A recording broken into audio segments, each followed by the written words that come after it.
Si vous dépassez cette date, votre succession sera plus coûteuse. Polyvalente et avantageuse, l'assurance vie occupe une place prépondérante dans le portefeuille financier des Français. Il existe néanmoins une date à retenir impérativement dans le cadre d'une succession. Au-delà de cette date, les frais de succession sont plus élevés. Pour mettre de l'argent de côté et anticiper certains projets, la souscription d'un contrat d'assurance vie fait office de solution ad hoc. Qui plus est, il s'agit du placement préféré des Français. En cas de décès de l'assuré, le portefeuille constitué revient au bénéficiaire désigné préalablement. En pratique, un contrat d'assurance vie comporte une clause bénéficiaire. Elle permet de nominer les personnes de votre choix qui toucheront le capital après votre mort. De quoi assurer l'avenir de vos descendants. Mais il y a un gros détail à ne surtout pas omettre. L'âge limite des versements. Plus précisément, vous avez intérêt à alimenter votre contrat d'assurance vie avant vos 70 ans. C'est l'âge limite permettant d'activer l'avantage fiscal de cette enveloppe lors de votre succession. Nous parlons ici de l'exonération des droits de succession applicables. D'autant plus que chaque bénéficiaire peut en bénéficier, dans la limite de 152 000 €. Bien appréhender le principe de l'assurance vie pour anticiper votre succession. Au-delà de 70 ans, les intérêts de votre contrat d'assurance vie sont taxables.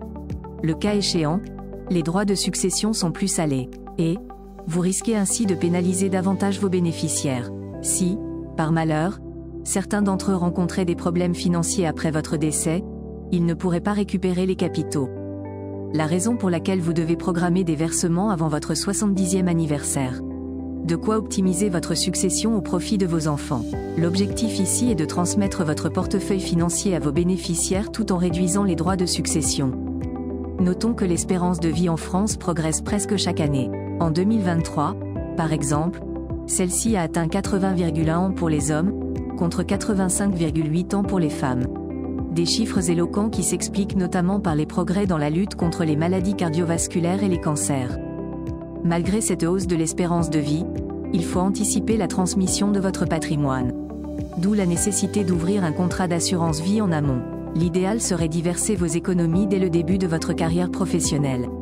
De quoi gonfler votre épargne jusqu'à votre départ à la retraite. En cas de décès, vos bénéficiaires pourront hériter d'un capital plus conséquent en franchise de droits de succession. Pour comprendre pleinement le principe de l'assurance vie et anticiper votre succession, n'hésitez pas à faire appel à un professionnel. Fortuny, une agence spécialisée, se consacre à orienter et assister les investisseurs en fonction de leur situation et de leurs objectifs.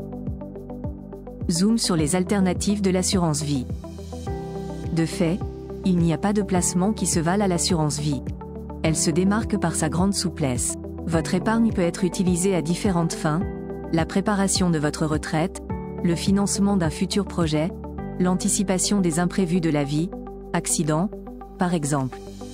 La stratégie gagnante consiste à combiner l'assurance vie avec d'autres placements financiers à l'image du PER, plan d'épargne retraite.